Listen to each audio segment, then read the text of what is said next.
سیرت مصطفیٰ کی روشنی سے روشن ہو جائے ہر سینہ، ہر گھر، ہر محلہ، ہر گلی، ہر نگر۔ اور اسی روشنی کو حاصل کرنے کے لیے ہم موجود ہیں اسی حلقے میں جس کا نام ہے سیرت مصطفیٰ کی روشنی۔ یہاں ہم نبی صلی اللہ علیہ وآلہ وسلم کی سیرت کو دہراتے ہیں، اس نیت کے ساتھ، اس دعا کے ساتھ کہ اللہ تعالیٰ ہماری زندگی کا ایک ایک لمحہ نبی صلی اللہ علیہ وآلہ وسلم کی سنتوں سے منور ہو جائے، روشن ہو جائے۔ تو سیرت کے اس سفر میں آج قسط نمبر ہے 31 اور پہنچے ہیں ہم اس مقام پر جہاں عربوں میں ایک شخص ہے، اس کا نام ہے بدر بن معاشر۔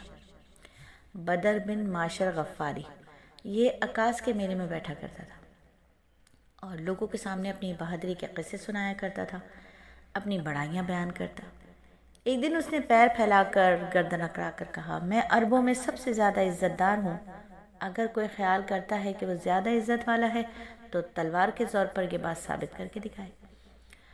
اس کے اس بڑے بول کو سن کر ایک شخص کو غصہ آ گیا، وہ اچانک اس پر جھپٹا اور اس کے گھٹنے پر تلوار دے ماری، اس کا گھٹنا کٹ گیا۔ یہ بھی کہا جاتا ہے کہ گھٹنا صرف زخمی ہوا تھا۔ اس پر دونوں کے قبیلے آپس میں لڑ پڑے، ان میں جنگ شروع ہو گئی۔ اس لڑائی کو فجار کی پہلی لڑائی کہا جاتا ہے اور اس وقت نبی پاک صلی اللہ علیہ وآلہ وسلم کی عمر مبارک صرف 10 سال تھی۔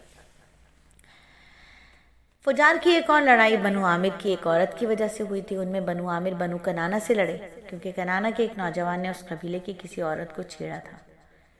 فجار کی تیسری لڑائی بھی بنو عامر اور بنو کنانہ کے درمیان ہوئی اور یہ لڑائی قرض کی ادائیگی کے سلسلے میں ہوئی تھی۔ فجار کی ان تینوں لڑائیوں میں نبی صلی اللہ علیہ وآلہ وسلم نے کوئی حصہ نہیں لیا، البتہ فجار کی جب چوتھی لڑائی ہوئی اس میں آپ نے شرکت فرمائی۔ تو عربوں کے ہاں 4 مہینے ایسے تھے جن میں کسی کا خون بہانا جائز نہیں تھا۔ یہ مہینے تھے ذی القعدہ، ذی الحج، محرم اور رجب۔ اور یہ لڑائیاں چونکہ حرمت والے مہینوں میں ہوئی تھی اس لیے ان کا نام فجار کی لڑائیاں رکھا گیا۔ فجار کے معنی ہے گناہ۔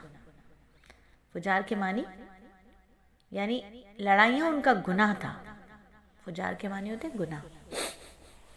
تو لڑائیاں چونکہ ان کا گناہ تھیں اور وہ حرمت والے مہینوں میں لڑی گئی تھی۔ جس لڑائی میں نبی صلی اللہ علیہ وآلہ وسلم نے حصہ لیا اس کا نام فجار براز تھا۔ یہ لڑائی اس طرح شروع ہوئی کہ قبیلہ بنو کنانہ کے براز نامی ایک شخص نے ایک آدمی عروہ کو قتل کر دیا۔ عروہ کا تعلق جو تھا وہ قبیلہ حوازن سے تھا۔ یہ واقعہ حرمت والے مہینے میں پیش آیا۔ براز اور عروہ کے خاندان کے لوگ بنو کنانہ اور حوازن اس وقت عکاس کے میلے میں تھے۔ وہیں کسی نے بنو کنانہ کو یہ خبر پہنچا دی کہ براز نے عروہ کو قتل کر دیا۔ یہ خبر سن کر بنو کنانہ کے لوگ جو تھے وہ پریشان ہو گئے، کہیں میلے میں حوازن کے لوگ ان پر حملہ نہ کر دیں اور اس طرح بات بڑھ جائے۔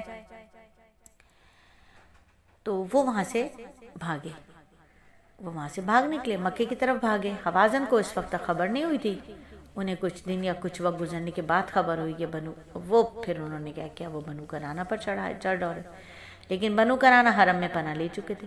عربوں میں حرم کے اندر خون بہانا حرام تھا، اس لیے حوازن رک گئے اور اس دن لڑائی نہیں ہوئی۔ لیکن دوسرے دن بنو کنانہ کے لوگ خود ہی مقابلے کے لیے باہر نکل آئے اور ان کی مدد کرنے کے لیے قبیلہ قریش بھی میدان میں آ گئے۔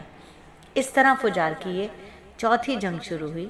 یہ جنگ 4 یا 6 دن تک جاری رہی اور چونکہ قریش بھی اس جنگ میں شریک تھے لہٰذا آپ صلی اللہ علیہ وآلہ وسلم کے چچا آپ کو بھی ساتھ لے گئے، مگر آپ نے جنگ کے سب دنوں میں لڑائی میں حصہ نہیں لیا۔ ہاں البتہ آپ میدان جنگ میں پہنچ جاتے تو بنو کنانہ کو فتح ہونے لگتی اور جب آپ وہاں نہ پہنچتے تو انہیں شکست ہونے لگتی۔ آپ نے اس جنگ میں صرف اتنا حصہ لیا کہ آپ اپنے چچاؤں کو تیر پکڑا رہے تھے اور بس۔ 6 دن کی جنگ کے بعد بھی کوئی فیصلہ نہیں ہوا۔ آخرکار دونوں گروہوں میں صلح ہو گئی، لیکن یہ کافی خون خرابے کے بعد ہوا۔ جنگ کے فوراً بعد حلف الفضول کا واقعہ پیش آیا۔ یہ واقعہ اس طرح ہوا کہ قبیلہ زبید کا ایک شخص تھا اور وہ اپنا مال کچھ لے کر مکے آیا تھا۔